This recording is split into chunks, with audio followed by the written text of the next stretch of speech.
Fundación de las escuelas e instituciones de la educación superior. El nacimiento de la educación superior en México surge en el siglo XVI. Tiene como antecedente la Real y Pontificia Universidad de México, que inicia con la creación e impartición de una amplia variedad de cátedras y con la Real y Literaria Universidad de Guadalajara, ambas fundadas por la corona española. Son centros especializados en la formación inicial del docente. En base a la investigación y práctica pedagógica, forman a los futuros profesionales para la educación básica y coadyuvan a su desarrollo profesional, la formación continua. La Escuela de San Carlos, Jardín Botánico, Escuela de Cirugía y la Escuela de Minería. La Academia de San Carlos es un edificio histórico perteneciente a la Universidad Nacional Autónoma de México. En 1781, por iniciativa de Jerónimo Antonio Gil, tallador mayor de la Real Casa de la Moneda, se presenta al virrey Martín de Mayorga la iniciativa de crear una academia para la enseñanza de las bellas artes. En 1783, Carlos III, rey de España, expide la cédula real para la creación de la Real Academia de San Carlos. El Real Colegio de Cirugía de Nueva España en la Ciudad de México fue establecido por el decreto del rey Carlos III en España el día 17 de marzo de 1768. Dos cirujanos provenientes de los Reales Colegios de Cirugía de Cádiz y Barcelona fueron enviados al nuevo continente para iniciar las actividades de este colegio. Los cirujanos españoles peninsulares trajeron consigo los conocimientos más recientes de la europea, así como métodos más racionales en el tratamiento quirúrgico de algunas enfermedades. El Real Colegio de la Cirugía permitió normar y profesionalizar la práctica de la cirugía en la Nueva España. Democracia del nuevo país libre.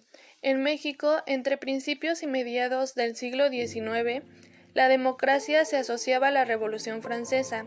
Era sinónimo de demagogia e inestabilidad. En los debates en torno al Acta Constitutiva y la Constitución de 1823 y 1824, la democracia fue un término poco utilizado. Por el contrario, la palabra apareció muchas veces en el Congreso Constituyente de 1856 y 1857. Pues comenzaba a utilizarse como sinónimo de elecciones representativas y del sistema republicano.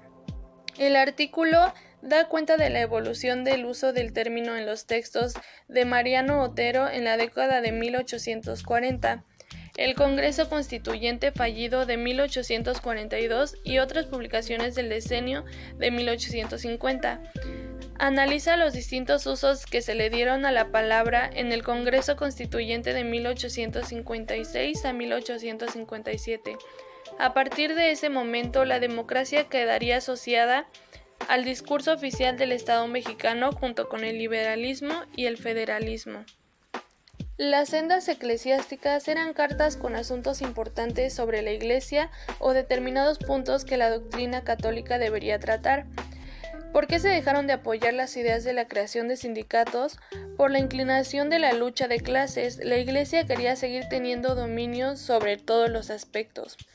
El nombre del partido dominante fue el PRI, que estuvo del siglo XIX al siglo XX. Duró 70 años, que fue el Partido Nacional Revolucionario. La democracia en México era el control político a través de diferentes mecanismos. Destacaba el clientismo y la distribución de beneficios como tierras, viviendas, cargos públicos a cambio de apoyo político. ¿Qué pasó con la educación en la democracia del nuevo país libre? Pues se separó de la religión definitivamente. Las escuelas lancasterianas.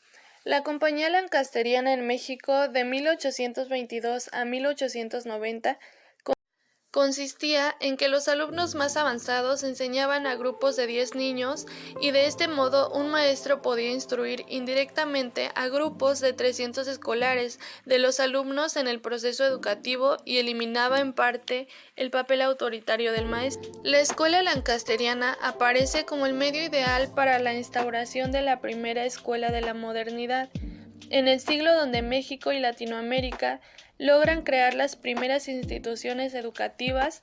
Otros le llaman primeras reformas o las escuelas de la patria. con un entusiasmo donde todo estaba por hacer, empezando por los estados-nación, en un momento postindependentista.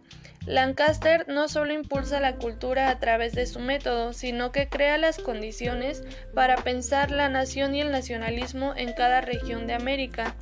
La escuela lancasteriana, que en diferentes fechas y momentos se despliega en América en base al método mutuo de Joseph Lancaster.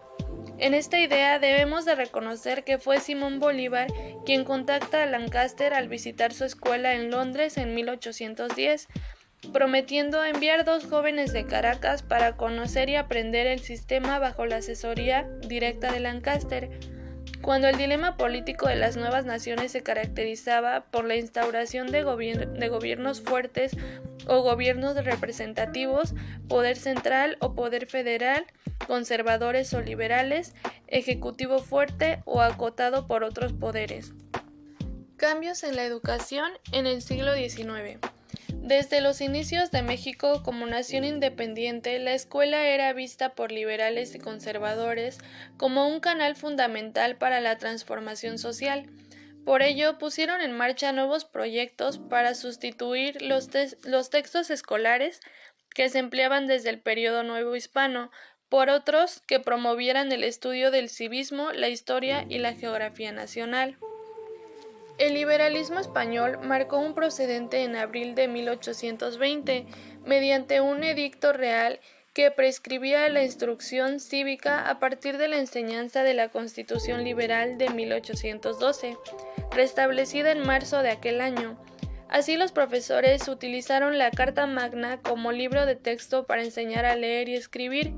Este edicto llegó a la Nueva España en agosto, de modo que en todo el reino español se formó a los niños en torno a los valores políticos liberales.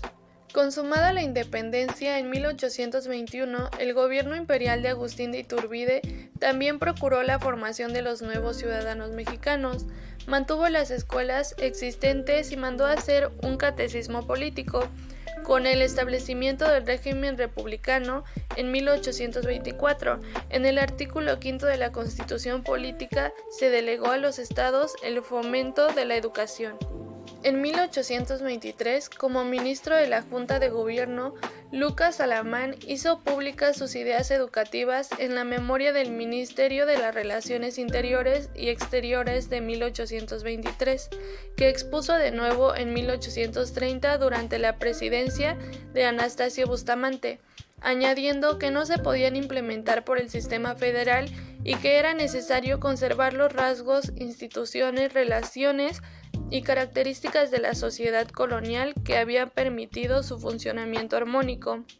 En 1833, la primera generación de liberales mexicanos emprendió una importante reforma educativa que coincidía en buena medida con las ideas de los conservadores. Por medio del decreto del 19 de octubre de este año, crearon la Dirección General de Instrucción Pública, que pretendía establecer una dependencia gubernamental a nivel nacional que organizará y supervisará la enseñanza. Así, liberales y conservadores apoyaron el sistema lancasteriano, hicieron hincapié en la educación cívica y la doctrina cristiana y promovieron la creación de las escuelas normales. En 1840, una ordenanza enfatizaba la enseñanza del catolicismo para obtener su licencia. Los preceptores necesitaban profesar esa religión y contar con un certificado emitido por sus párrocos que frecuentaban los sacramentos. 3 años después, en las bases orgánicas, que fungieron como texto constitucional y mantenían el régimen centralista, se estableció que la enseñanza debía estar orientada hacia una finalidad religiosa, de manera que de esta fue empleada como bandera de lucha para cuestionar nuevos planes de estudio y libros de texto, entre otros aspectos. En 1853, el gobierno decretó como obligatorio dedicar media hora por la mañana y media hora por la tarde a recitar la doctrina cristiana. En 1857, solo el 11% de la población en edad escolar asistía a la escuela. 2 años después, durante la Guerra de Reforma, el presidente Benito Juárez, por medio del Manifiesto de la Nación del 7 de julio de 1859, estableció que el gobierno liberal de la República procuraría que aumentara el número de establecimientos de educación primaria gratuitos, pues estaba convencido de que mediante la instrucción los pueblos podían alcanzar la prosperidad. Añadía que su gobierno promovería y fomentaría la publicación y circulación de manuales sencillos y claros sobre los derechos y obligaciones del hombre en sociedad. Tras el fin del Segundo Imperio, el 2 de diciembre de 1867, el gobierno juarista expidió la Ley de Instrucción Pública, que estableció en el distrito y territorios la educación primaria gratuita para pobres y obligatoria para todos los niños mayores de 5 años. Suprimió la enseñanza de la religión e incluyó el estudio de rudimentos de historia y geografía. Esa ley creó también la Escuela Nacional Preparatoria. Durante el siglo XIX hubo una importante diversidad de escuelas, muchas creadas durante el virreinato, como las que funcionaban en los pueblos de indios, que contaban con un profesor laico designado por la autoridad regional y eran costeadas por las cajas de la comunidad. Innovaciones en la escuela que siguen hasta la actualidad.